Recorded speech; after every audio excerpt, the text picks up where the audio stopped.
Good evening students. तो हमारा 12th class में जो लेक्चर चल रहा है दैट इज सॉल्यूशंस। ठीक है ना, सॉल्यूशंस हमारा चल रहा है। थ्योरेटिकल पोर्शन हम लोग लगभग पिछले सारे लेक्चर्स में निपटा चुके हैं, मतलब पढ़ चुके हैं उससे।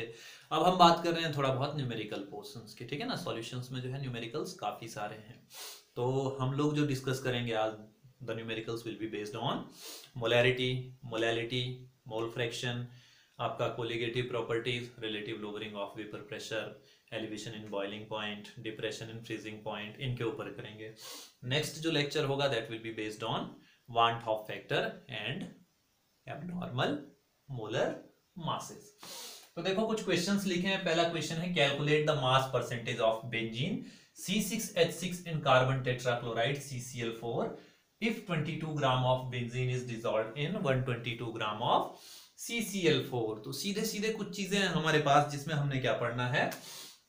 देखिए मैं आपको थोड़ी सी कैलकुलेशन बताऊंगा, बाकी सीधे आप लोगों को आंसर लिख के दे दूंगा उनके। ठीक है ना, तो ये अब जो पहला क्वेश्चन है और दूसरा है calculate the mole fraction of benzene containing 30% by mass in carbon tetrachloride. ठीक है ना, चलिए ये दो क्वेश्चंस हैं। तो फिलहाल पहले हम पहला क्वेश्चन सॉल्व करते हैं।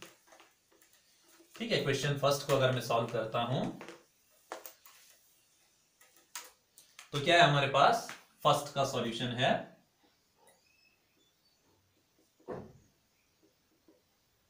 गिवन मास ऑफ, मास को वेट भी लिखते हैं, ध्यान रखना है, वेट भी लिख सकते हैं हम इसे। Given mass of benzene C6H6 is equals to 22 gram. और वही चीज हमारे पास क्या कह रहा है, given mass of CCl4 is equals to कितना है 122 ग्राम। तो मास ऑफ सॉल्यूशन कितना हो जाएगा, ये तो एक सॉल्यूट हो गया एक सॉल्वेंट हो गया, तो मास ऑफ सॉल्यूशन कितना होगा, इन दोनों का मास ऐड कर देंगे, solute plus solvent, mass of solution. तो क्या हो जाएगा आपका mass of solution is equals to 22 plus 122 gram, तो इज इक्वल्स टू 144 ग्राम। कोई दिक्कत तो नहीं है। तो अब क्या निकालना है, मास परसेंटेज ऑफ ये और मास परसेंटेज ऑफ ये, दोनों का क्या निकालना है, मास परसेंट निकालना है।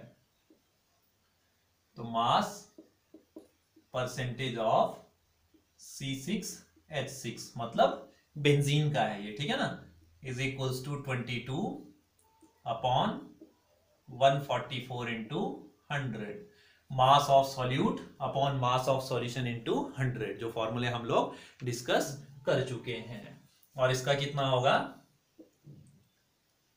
मास percentage of CCl4 is equals to 122 upon 144 into 100। तो इक्वल्स टू कितना आ रहा है, ये आपके आंसर्स हैं आपके पास 15.28। इसका है आपका 15.28 परसेंटेज। और इसका कितना हो जाएगा फिर, जब ये 15 है तो टोटल तो 100% होना था, 100 में से माइनस करो चाहे इसे कैलकुलेट करो। ठीक है ना, तो ये आ जाएगा आपका 84.72 परसेंटेज। तो मेरे हिसाब से फर्स्ट क्वेश्चन तो क्लियर हो गया, कोई खास इसमें क्या नहीं है, दिक्कत नहीं है। अब क्या करना है, calculate the mole fraction of benzene. तो मोल फ्रैक्शन के लिए क्या करना पड़ेगा, पहले नंबर ऑफ मोल्स निकालने पड़ेंगे। ठीक है ना,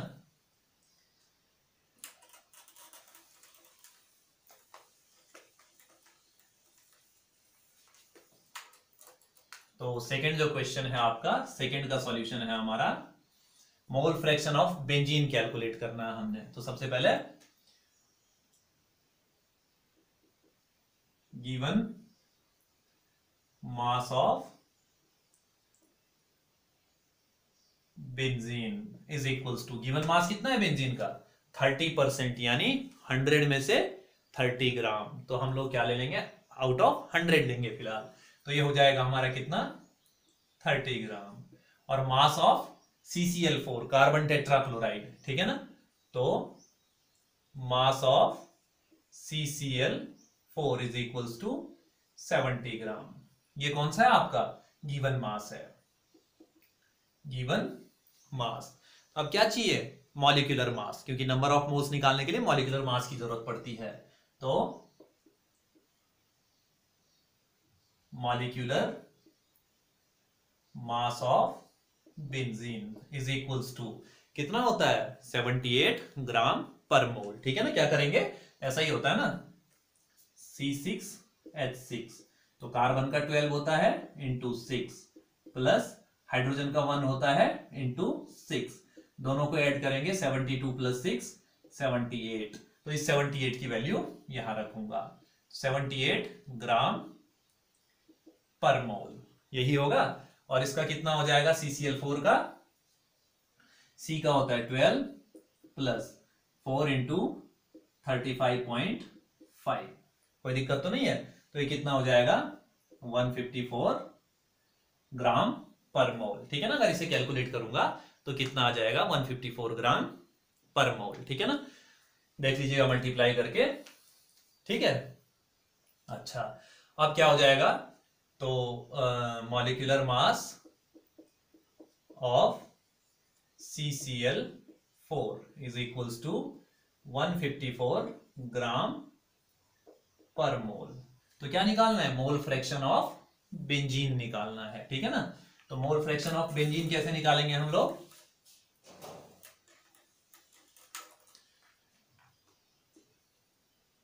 मोल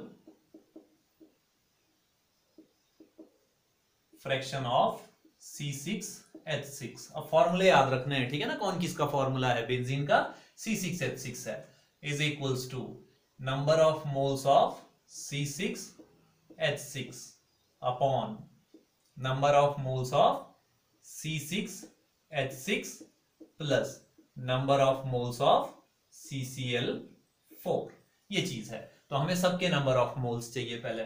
ठीक है, तो क्या हो जाएगा, N ऑफ C6H6 निकालेंगे पहले, N C6H6 is equals to given mass upon molecular mass. तो गिवन मास ये है, मॉलिक्यूलर मास ये है, तो 30 अपॉन 78, 30 ग्राम और ग्राम पर मोल। ठीक है, ऐसे ही इसका निकालूंगा, N of CCl4 is equals to 70 gram upon 154 gram per mole. ग्राम से ग्राम कैंसिल, ठीक है ना, और इनके जो आंसर है 0.0385, ये आएगा आपका 0.385 मोल, और इसका आ गया आपका 0.454 मोल, तो ये हो गया 0.454 मोल। तो इतना तो आ गया। अब सबके नंबर ऑफ मोल्स मिल गए, इसमें वैल्यू रखनी है, तो इसमें वैल्यू रखूंगा तो कितना हो जाएगा मेरे पास, NC6H6 0.385 अपॉन 0.385 प्लस 0.454, तो मे भी आएगा 0.459 समथिंग के आसपास आ रहा है। हाँ जी, बिल्कुल आ रहा है 0.459। तो मोल फ्रैक्शन की कौन सी यूनिट होती है, no units, because it is the ratio of same quantities. ये भी मोल है, ये भी मोल है, मोल से मोल कैंसिल, तो आपका आंसर आ जाएगा, यहां भी मोल रखेंगे, यहां भी मोल रखेंगे, तो मोल से मोल कैंसिल हो जाएगा। तो मे बी सेकेंड क्वेश्चन भी काफी इजी है। ठीक है, मूव करते हैं थर्ड क्वेश्चन की तरफ को।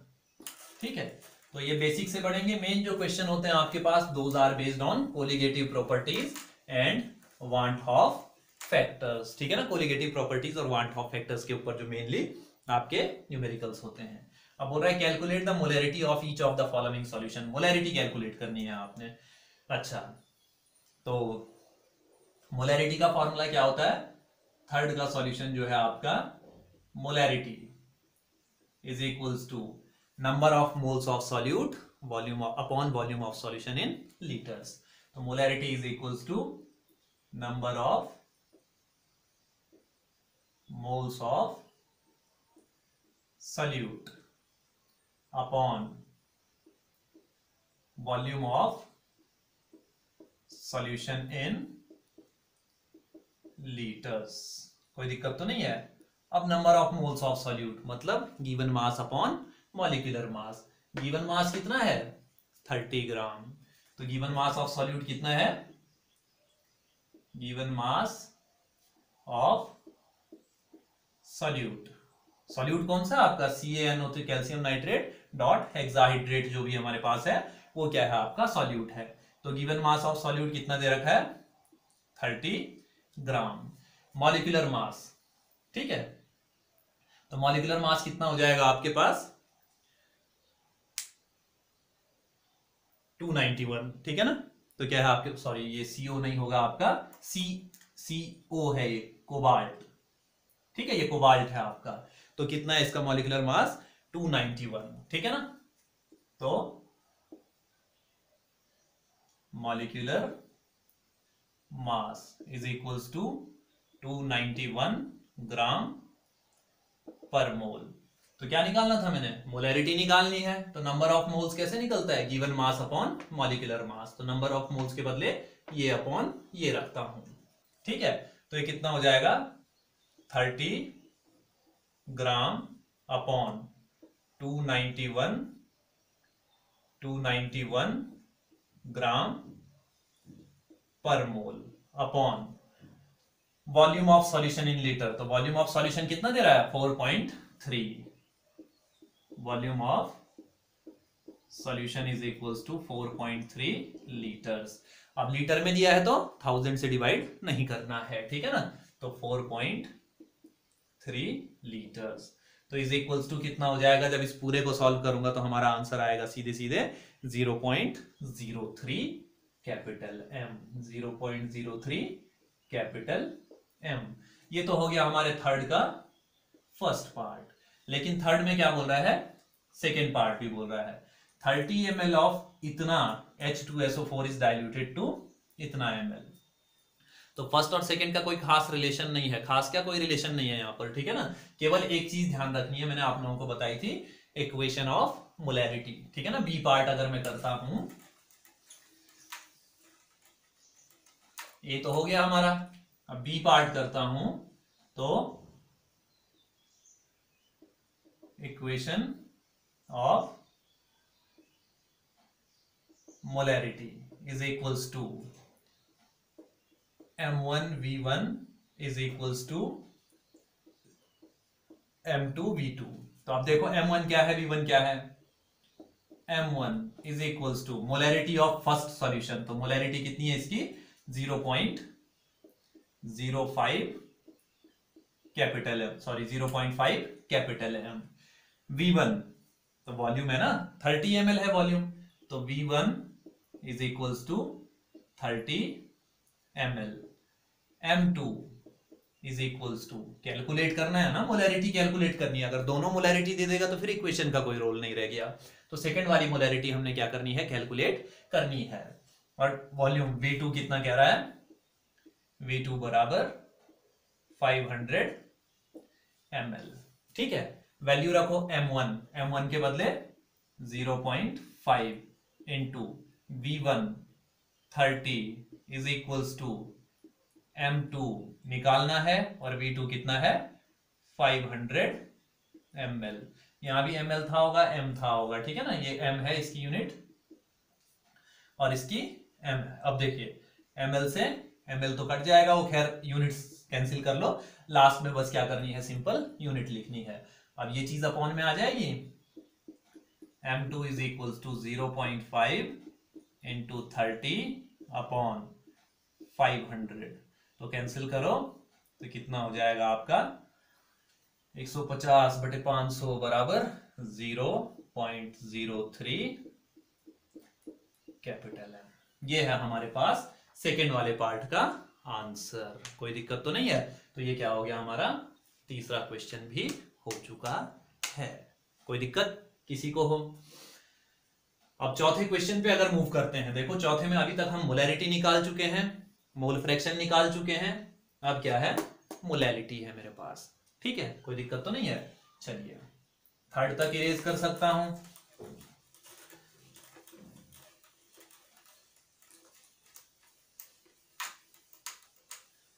अब देखिए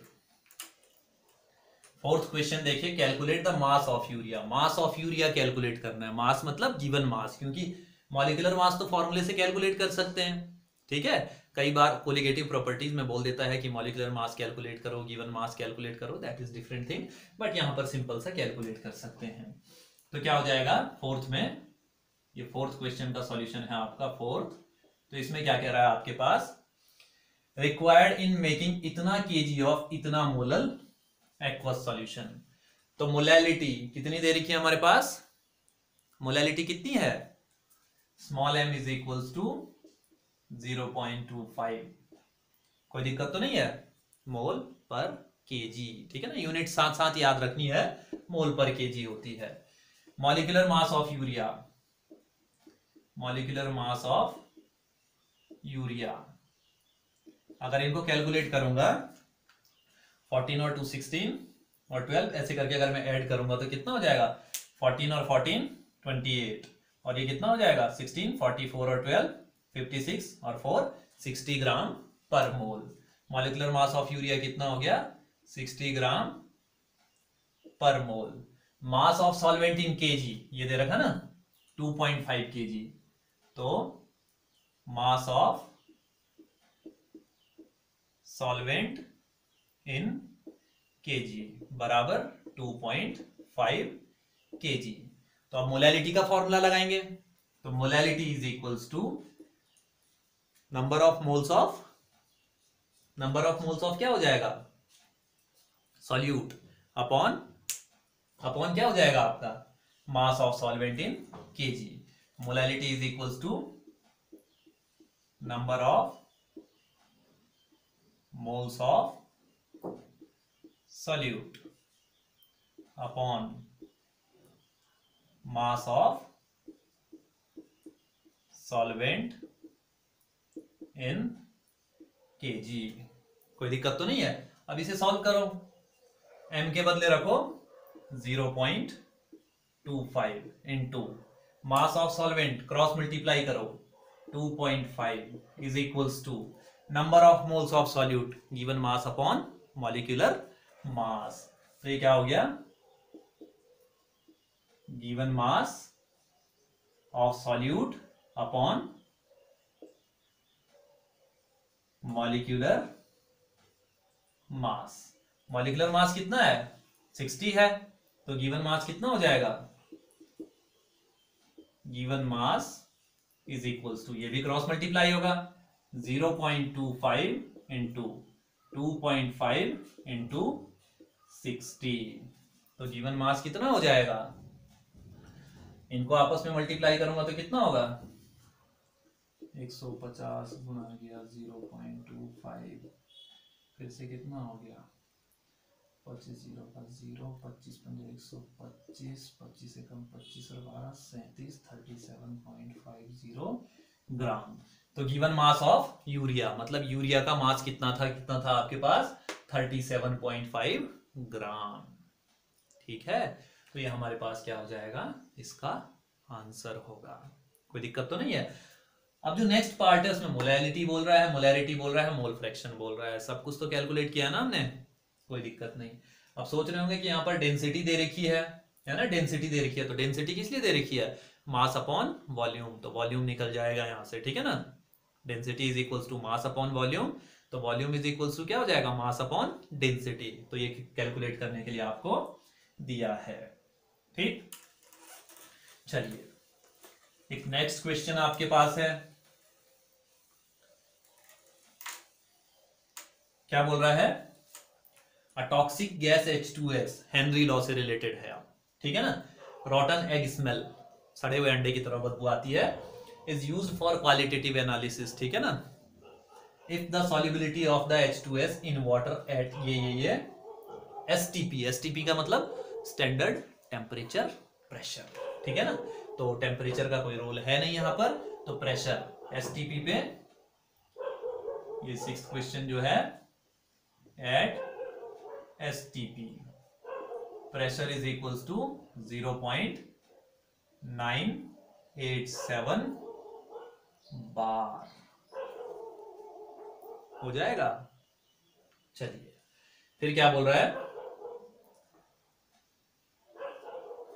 सॉल्युबिलिटी दे रखी है इसकी, calculate Henry law constant. Gas कौन सी है, H2S है। गैस कौन सी है हमारे पास, H2S है। तो सॉल्युबिलिटी का हमने क्या पढ़ा है, जो हेनरी लॉ के अकॉर्डिंग पढ़ा है, हेनरी लॉ नॉर्मल हमने हेनरी लॉ जो पढ़ा है, that is pressure is equals to KH into x. X का मतलब मोल फ्रैक्शन, मोल फ्रैक्शन। कोई दिक्कत तो नहीं है। अब मोल फ्रैक्शन, इसका मतलब मैंने कहा था pressure is directly proportional to number of moles जो है आपके पास dissolve, mass dissolve, mole fraction dissolve. तो number of moles of H2S कितना है, 0.195। तो number of moles of H2S is equals to 0.195। यहां पर तक कोई दिक्कत हो किसी को, ठीक है। अब क्या है, किसमें डाला है इसको, वाटर में डाला है ना। तो सपोज करो भाई 1000 ग्राम वाटर में या 1000 ml वाटर में, 1000 ग्राम वाटर में इतनी इसकी क्या है, नंबर ऑफ मोल्स हैं। तो वाटर के कितने होंगे, number of moles of water in 1000 gram, number of moles of H2O in 1000 gram. तो कितना होगा, given mass 1000 upon molecular mass 16 plus 2 18 is equals to 18 5 जा 90, 18 5 जा 90, 18 5 जा 90, तो इतना मोल। तो मोल फ्रैक्शन ऑफ H2S कैसे निकालेंगे, अब पता है ना, number of moles of H2S upon number of moles of H2S plus number of moles of water. तो mole fraction of X of H2S is equals to 0.195 divided by 0.195 plus 55.55, इतना मोल और इतना मोल इज इक्वल्स टू। तो जब इन्हें solve करते हैं तो हमारे पास कितना आता है, 0.0035। ये है हमारा मोल फ्रैक्शन। अब मोल फ्रैक्शन तो मिल गया हमें, ये चीज करनी है अब हमने सॉल्व, यही तो सॉल्व करना है, KH निकालना था ना, हेनरी कांस्टेंट निकालना है ना, कैलकुलेट हेनरी कांस्टेंट। हमने क्या निकालना है यहाँ पर, KH is equals to what. तो KH इज इक्वल्स टू कितना हो जाएगा, KH is equals to P upon pressure upon mole fraction, यही तो होगा, X ऑफ H2S, ठीक है ना, H2S है तो H2S का लेंगे। तो this implies that KH is equals to, pressure कितना था 0.987 बार अपॉन X कितना है 0.0035। तो जब इसे सॉल्व करूंगा तो ये कितना आ जाएगा आंसर आपका, 282 बार, 282 बार।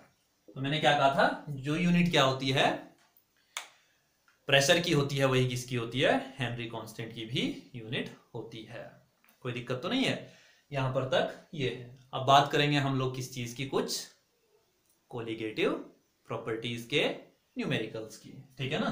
तो कोलिगेटिव प्रॉपर्टीज से रिलेटेड कुछ न्यूमेरिकल्स आप लोगों के लिए देख रहा हूं। अब है आपके पास किस चीज से, कोलिगेटिव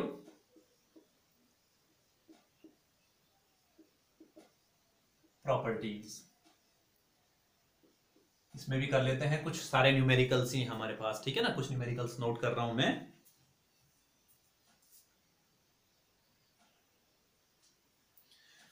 देखिए क्वेश्चन दिख रहा होगा आप लोगों को, boiling point of water at 750 mmHg is इतना। 750 mmHg क्या है, प्रेशर है आपका, ठीक है ना, ये क्या है, प्रेशर है, इज इतना है। How much sucrose is, sucrose का मतलब क्या होता है, C12H22O11, C12H22O11, ये है सुक्रोज हमारा, ठीक है ना, to be added to 500 gram of water, ठीक है, such that it boils at इतना 100 डिग्री सेल्सियस, और वाटर के लिए केबी यानी एब्यूलियोस्कोपिक कांस्टेंट जो आपका दे रखा है दैट इज इतना दे रखा है। अब देखिए सिंपल सा क्वेश्चन है हमारे पास, हमने क्या पढ़ा है, delta boiling point elevation constant है, delta TB is directly proportional to molality, तो delta TB is equals to KB into molality. तो delta TB is equals to KB, molality का क्या होता है, given mass W2 into 1000 upon M2 into W1। ये आपके पास कुछ डेरिवेशन करवाए थे, हमें क्या कैलकुलेट करना है, how much sucrose is to be added, यानी W2 ऐड करना है। अब देखो W2 इंक्लूड ये सॉरी डिटरमाइन करना है हमें W2, तो W2 इज इक्वल्स टू कितना हो जाएगा, W2 इज इक्वल्स टू कितना हो जाएगा, ये सारा ऊपर आ जाएगा, delta TB into M2 into W1 upon KB into 1000। केवल वैल्यूज आपने क्या करनी है, अब पुट करनी है, केवल वैल्यूज क्या करनी है अब यहां पर पुट करनी है हमने। तो सबसे पहले delta TB is equals to कितना हो जाएगा, delta TB is equals to, water पहले कितने डिग्री पे बॉयल हो रहा है, 100 डिग्री पे, और अब इतना, सॉरी वाटर इतने पे बॉयल हो रहा है आपका, पहले इतने पे बॉयल हो रहा था, और अब जब सुक्रोज डाल दिया तो इतने पे बॉयल हो रहा है, तो इतना माइनस इतना, तो कितना हो जाएगा 100 माइनस 99.37। अब डिग्री सेल्सियस, तो चेंज डिग्री सेल्सियस में भी उतना ही होता है जितना किस में होता है, केल्विन में होता है, तो केल्विन, तो delta TB is equals to 0.63 kelvin. ये तो हो गया हमारा। M2 molecular mass of sucrose, तो M2 is equals to molecular mass C12, तो 12 गुना गया 12 प्लस 22 इंटू 1 प्लस ऑक्सीजन का 16 इंटू 11, तो M2 is equals to 144 plus 22 plus 11 6 66, 11 6 66 sorry है, 16 और एक 17, 176। अब इनको ऐड करूंगा तो M2 इज इक्वल्स टू 2 7 और 2 9 और 4 13 और 114 342 ग्राम पर मोल। बाकी सारी वैल्यू मुझे गिवन है, तो वैल्यू पुट करूंगा केवल W2 is equals to delta TB, ये निकाला मैंने 0.63 केल्विन इंटू M2 342 ग्राम पर मोल इंटू W1 कितना है मेरे पास 500 ग्राम, और अपॉन में क्या रखना है, केबी कितना दिया है, सीधे सीधे दिया है 0.52 केल्विन केजी पर मोल, और इनटू क्या है 1000, तो इसको इससे काट दोगे, 500 को 1000 से काटोगे तो 2 आ जाएगा, उसकी कोई टेंशन नहीं है, ठीक है ना। तो आंसर कितना आ जाएगा आपका सॉल्व करके 121.7 ग्राम। तो इतना सुक्रोज हम लोग क्या करेंगे, पानी में ऐड करेंगे कि उसका बॉइलिंग पॉइंट यहां से बढ़ के कहां पहुंच जाएगा, 100 पर पहुंच जाएगा, ठीक है ना। चलिए एक नेक्स्ट क्वेश्चन देखते हैं आप लोगों के लिए। अच्छा, इस रिलेशन को थोड़ा सा ध्यान रखो, पहले डेल्टा टीबी है तो delta TF is equals to KF into W2 into 1000 upon M2 into W1। ये रिलेशन काम आएगा किसमें, डिप्रेशन इन फ्रीजिंग पॉइंट, ठीक है। जब फ्रीजिंग पॉइंट कम होता है तो तब ये भी रिलेशन आपका क्या आता है, काम आता है। तो देखिए एक क्वेश्चन और देखते हैं। चलिए मैं नोट कर रहा हूं आप लोगों के लिए question.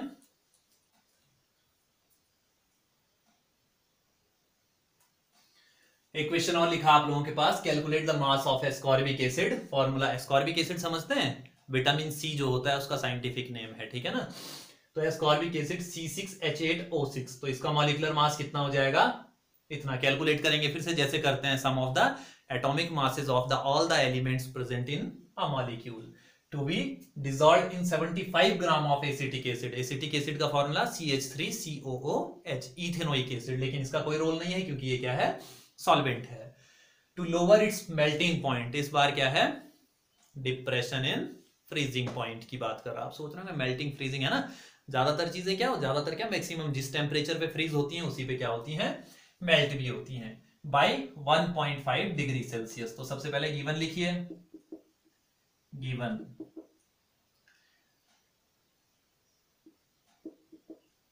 Given mass of ascorbic acid, ascorbic acid is equals to W2 is equals to, पता नहीं, कैलकुलेट करना है, बोल रहा है ना, calculate the mass of ascorbic acid. कोई दिक्कत तो नहीं है।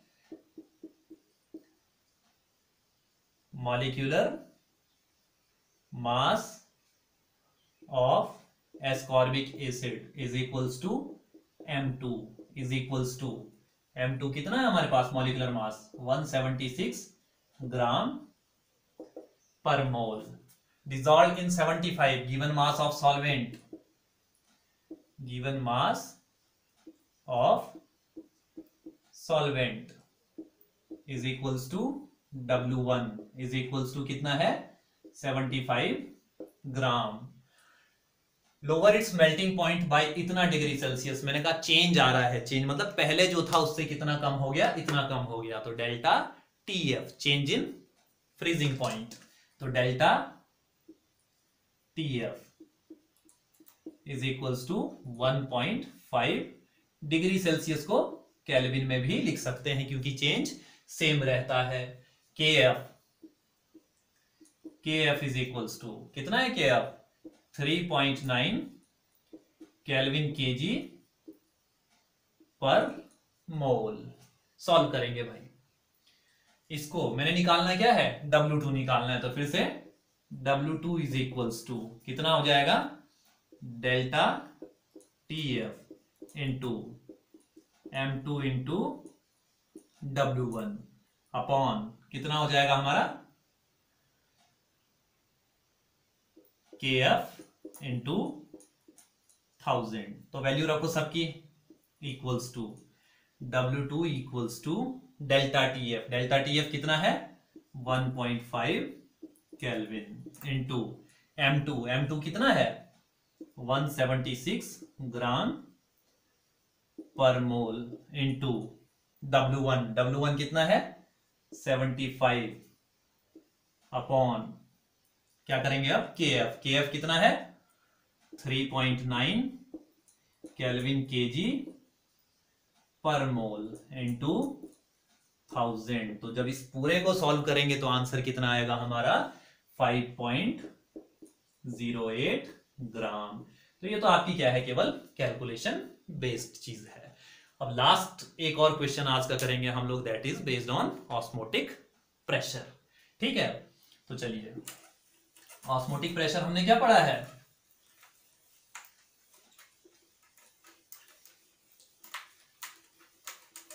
ऑस्मोटिक प्रेशर का क्या पढ़ा है हमने, ऑस्मोटिक